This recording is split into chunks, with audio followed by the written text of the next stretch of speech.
Saya ingin menjelaskan satu demi satu. Seperti apa sih sebetulnya konsep budaya kerja keras, cerdas, dan ikhlas. Nah, teman-teman semua, ibu dan bapak sekalian, kerja keras itu kalau kita definisikan, ya, ini merujuk pada buku yang berjudul Kubik Leadership, ya, yang ditulis oleh Peniman dan kawan-kawan, bahwa kerja keras itu adalah sebuah usaha yang dilakukan untuk mendapatkan sebuah hasil dengan menggunakan kekuatan energi, ya, tenaga. Ya. Tipe pekerja seperti ini tidak banyak mikir. Yang pasti dia mau bekerja. Ketika diminta melakukan sesuatu, tanpa pikir panjang, langsung mengerjakan. Karena bagi dia, bekerja itu adalah menggunakan tenaga. Tidak perlu banyak mikir dulu enggak, langsung saja dia. Nah, tipe pekerja seperti ini punya beberapa ciri. Ciri yang pertama, mereka memiliki stamina yang prima, yang sangat tinggi. Ya. Sekali dikasih aba-aba dia langsung mengerjakan. Ya. Tidak peduli waktunya kapan dan di mana. Dan pekerja macam ini seringkali dia selalu siap kapan dan dimanapun, ya, ketika diminta untuk melakukan suatu pekerjaan. Pekerja keras tentulah memiliki disiplin yang tinggi. Karena dia orangnya sangat aktif dan mengandalkan tenaganya, energinya di dalam melaksanakan satu pekerjaan, maka orang seperti ini selalu mencari kesibukan. Seolah-olah hidupnya tidak tenang kalau tidak bergerak. Jadi selalu bergerak. Apapun dia selalu bergerak. Dan memang itulah tipikal seorang pekerja keras. Lalu bagaimana implementasinya di PKH? Konsep kerja keras itu. Kegiatan yang paling nyata di PKH yang merupakan praktek dari kerja keras adalah validasi KPM PKH. Tentulah teman-teman semua sudah pernah melakukannya. Nah, ketika mengadakan validasi, yang pertama dibutuhkan adalah tenaga. Tidak mungkin teman-teman mengadakan kegiatan validasi dalam kondisi yang tidak sehat. Staminanya harus bagus. Apalagi yang di pulau, apalagi yang di gunung, yang butuh tenaga yang tinggi. Nah, yang dilakukan karena ini adalah kerja keras, ya, maka ketika mengadakan validasi dia akan melakukan apa saja, ya, mulai dari mendatangi KPM, berkoordinasi dengan aparat pemerintah setempat, mengumpulkan dokumen-dokumen yang dibutuhkan untuk kegiatan validasi. Nah, itu satu contoh kerja keras yang dilakukan oleh SDM PKH. Lalu kegiatan atau wujud kerja keras yang lain itu adalah P2K2. Ya, teman-teman tentu menjalankan tugasnya sebagai pendamping PKH setiap bulan pada kondisi yang normal mengadakan kegiatan pertemuan bulanan. Ya. Kalau sekarang di era COVID-19 ini tentulah teman-teman harus mengikuti protokol kesehatan. Nah, ini contoh bagaimana implementasi konsep kerja keras. Dan saya sangat yakin konsep yang pertama ini sudah pernah dilakukan oleh semua SDM PKH. Lalu bagaimana dengan konsep yang kedua? Kerja cerdas. Seperti konsep kerja yang pertama, kerja cerdas juga menggunakan tenaga, tetapi lebih mengedepankan mesin kecerdasan, ya, sebagai daya ungkit untuk mencapai satu prestasi. Saya ambil contoh yang sederhana begini. Ketika teman-teman misalnya di sawah, ya, ingin mengangkat beras hasil panen dalam jumlah 500 kilo, lalu bagaimana konsep kerja kerasnya? Yang bagaimana konsep kerja cerdasnya?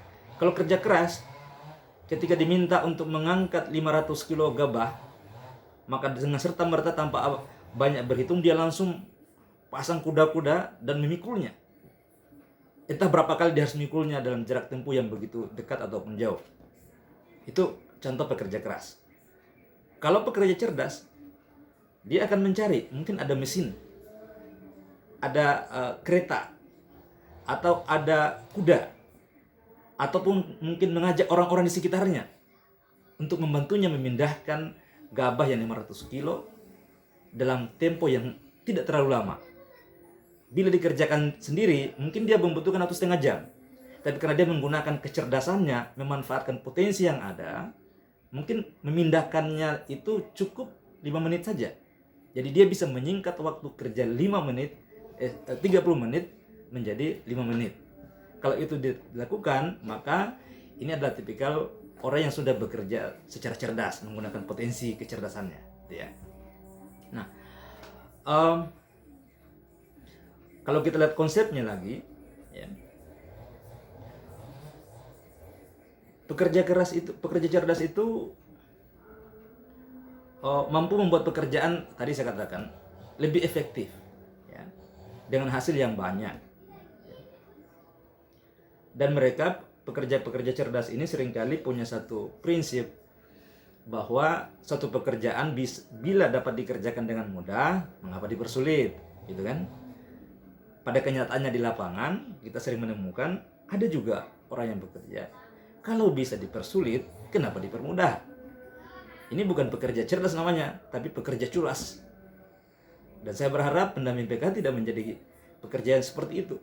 Jadi kalau ada urusan pemutahiran yang bisa dikerjakan cepat, jangan ditunda-tunda. Nah, gitu ya. Nah, sekarang saya ingin contohkan implementasi konsep kerja cerdas di PKH seperti apa. Kita ambil satu kegiatan, yaitu verifikasi. Saya dalam beberapa kesempatan rapat dengan teman-teman semua pernah menyarankan untuk membuat WA group di setiap kecamatan atau di setiap Faskes atau Fasdik. Tujuannya apa? Ketika datang kegiatan verifikasi, teman-teman segera berkoordinasi, menyampaikan kepada pihak petugas kesehatan dan petugas pendidikan bahwa Anda akan datang ke sekolah dan ke puskesmas, sehingga ketika Anda datang, data yang dibutuhkan itu sudah tersedia. Jadi Anda tidak perlu menunggu waktu yang lama. Bahkan saya juga pernah mendengar ada pendamping yang harus membolak-balik absen, memasuk ke kelas dan mengecek anak-anak PKH. Kalau itu terjadi berarti teman-teman masih pekerja keras, belum pekerja cerdas. Contoh yang kedua, mungkin di satu sekolah ada beberapa anak KPM PKH yang didampingi oleh 4 atau 5 pendamping bersekolah di satu sekolah. Bagaimana implementasi kerja kerasnya? Kalau kerja kerasnya, ketika datang jadwal verifikasi, 5-5-nya pendamping itu datang ke sekolah itu mengambil hasil verifikasi, entah waktu bersamaan ataupun waktu yang berbeda. Itu contoh pendamping pekerja keras. Bagaimana pekerja cerdas? Ketika datang verifikasi, karena mereka berlima, lalu sambil main handphone di WA group dan sebagainya, sambil teleponan, lalu kemudian berbagi tugas. Kita berlima tidak perlu bersamaan datang ke sekolah. Cukup satu orang saja. Yang lainnya silakan mengerjakan atau mengunjungi Faskes atau Fasdik yang lain. Nah, ini contoh pekerja cerdas. Jadi dia bisa memanfaatkan potensi kecerdasannya, potensi yang ada untuk bisa mempersingkat atau mengurangi energi yang harusnya dikeluarkan ketika melaksanakan tugas. Nah, ini contoh yang paling nyata di PKH. Jadi kalau ada pendamping yang masih mengunjungi Fasdik 5 orang pendamping di satu Fasdik, nah ini contoh yang paling nyata bahwa mereka adalah golongan pekerja keras, belum masuk pada golongan pekerja cerdas. Itu ya. Kegiatan yang lain dalam hal pemutahiran. Pemutahiran ini bisa menjadi kerja keras dan juga bisa menjadi kerja cerdas. Yang kerja keras ketika diminta untuk mengadakan perbaikan data. Misalnya sekarang kita ingin memperbaiki data NIK 00. Maka pendamping itu langsung ke lapangan. Di masa pandemi macam ini langsung ke lapangan, cek per cek, datangi KPM-nya, lihat KK-nya, lihat KTP-nya dan seterusnya. Lalu kemudian pulang lagi dan menginput data. Kalau itu dilakukan, itu contoh pendamping bekerja keras di dalam mengadakan verifikasi pemutahiran data. Sedangkan pendamping yang kerja cerdas, ketika diminta untuk mengadakan perbaikan NIK yang 00 itu, dia tidak perlu ke lapangan. Karena saat kegiatan validasi, semua dokumen KPM sudah dia kumpulkan. Nah, ketika diminta untuk perbaikan NIK 00, dia cukup duduk di rumah atau datang ke warkop sambil segelas 2 gelas kopi susu dengan sarabannya, sambil merokok bagi yang merokok, dan mengerjakan datanya. Tidak perlu harus menggunakan tenaga lagi untuk ke lapangan mendapatkan data. Nah, itu contoh pendamping yang bekerja cerdas. Yang ketiga, dalam hal kegiatan FDS atau P2K2. Ini kan biasanya pendamping menjadi sutradara sekaligus aktor utamanya. Ya. Padahal itu bisa dilakukan dengan meminta bantuan kepada pihak lain sesuai dengan tema yang sedang dibicarakan. Misalnya, bila yang sedang dibicarakan soal pelayanan kesehatan, soal ibu hamil dan seterusnya, pendamping bisa minta bantu kepada bidan di lokasinya untuk mengisi sesi itu dalam waktu misalnya 15 menit atau 20 menit. Nah, itu contoh bekerja cerdas, memanfaatkan potensi kecerdasannya dengan apa yang ada di sekitarnya. Tapi kalau pendamping yang bekerja keras, dia baca modulnya, dia praktekkan, dia yang jadi MC, dia yang jadi presenter, dia yang menjadi notulen, semuanya dia. Wah, ini pendamping bekerja keras, ya. Padahal kita bisa melakukan itu dengan melibatkan pihak yang lain. Di bulan Ramadan misalnya, ketika ingin memperkuat ukhuwah dan ibadah bagi KPM PKH, ajaklah Ustaz kasih ceramah beberapa menit. Nah, gitu kan? Jadi kita itu harus kreatif. Nah, pendamping yang memanfaatkan potensi ini, itulah pendamping yang bekerja dengan konsep kerja cerdas. Yang ketiga, konsep kerja ikhlas. Ini adalah puncak dari setiap pekerjaan. Tetapi untuk sampai pada tahap ini haruslah bekerja keras dan bekerja ikhlas. Bekerja cerdas. Nah, kerja ikhlas itu tumpuan utamanya adalah pada kalbu, kesucian hati. Ya. Jangan sampai teman-teman pendamping mengerjakan tugasnya sebagai pendamping hanya karena faktor SK. Harus bekerja biar dapat honor. Ya kan? Tapi kalau teman-teman sudah bekerja melampaui itu, seperti apa contohnya? Teman-teman bisa lihat ciri keempat dari pekerja ikhlas. Menggunakan harta, tahta, kata, dan cintanya sebagai sumber manfaat bagi orang lain. Seperti apa dia? Harta. Teman-teman punya harta tentunya. Honor saya yakin tidak cukup untuk memenuhi semua kebutuhan Anda sebagai SDM PKH. Di dalam melaksanakan tugas, pasti teman-teman mengeluarkan duit atau harta yang teman-teman miliki untuk melaksanakan tugas. Yang terkadang nilainya mungkin melampaui jumlah honor teman-teman. Kalau itu teman-teman lakukan, berarti teman-teman masuk di dalam kategori pekerja ikhlas. Nah, secara singkatnya, pekerja ikhlas itu di PKH adalah pendamping atau SDM PKH yang melaksanakan tugasnya melampaui SK, isi SK. Apa contohnya?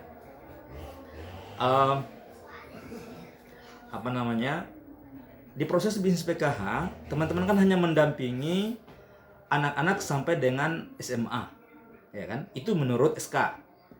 Tetapi kalau ada pendamping yang membantu anak KPM hingga masuk ke perguruan tinggi, mendapatkan beasiswa dan yang lain, itu artinya teman-teman sudah bekerja melampaui isi SK demi masa depan, kesejahteraan, kebaikan dari KPM itu. Maka teman-teman pada tahapan itu adalah pekerja ikhlas yang bekerja melampaui tupoksinya sesuai dengan SK. Gitu. Kita lihat contohnya yang paling nyata dalam kegiatan FDS. Ya, di materi sesi ekonomi ada pemberdayaan. Ya. Lalu teman-teman kemudian mencarikan lembaga atau pihak lain yang dermawan untuk membantu usaha-usaha dari kelompok masyarakat PKH sehingga mereka punya kegiatan produktif.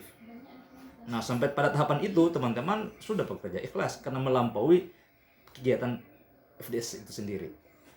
Nah, yang paling bagus dan saya cukup memberikan apresiasi yang sangat tinggi bagi SDMPK Kabupaten Pangkep, dan ini adalah satu ciri yang sudah saya lekatkan sejak awal kepada SDMPK Kabupaten Pangkep dengan kegiatan PKH Peduli. Menariknya karena PKH Peduli ini judulnya PKH, tetapi penerima manfaatnya bukan PKH. Artinya apa? Teman-teman telah memanfaatkan radarnya, hatinya, kalbunya ketika bekerja di lapangan dan melihat ada kelompok warga, ada sekelompok orang atau person yang membutuhkan sentuhan kita, dan teman-teman mau membantunya melampaui tugas dan kewajiban teman-teman sebagai pendamping PKH. Kalau menurut SK, teman-teman hanya mendampingi KPM PKH.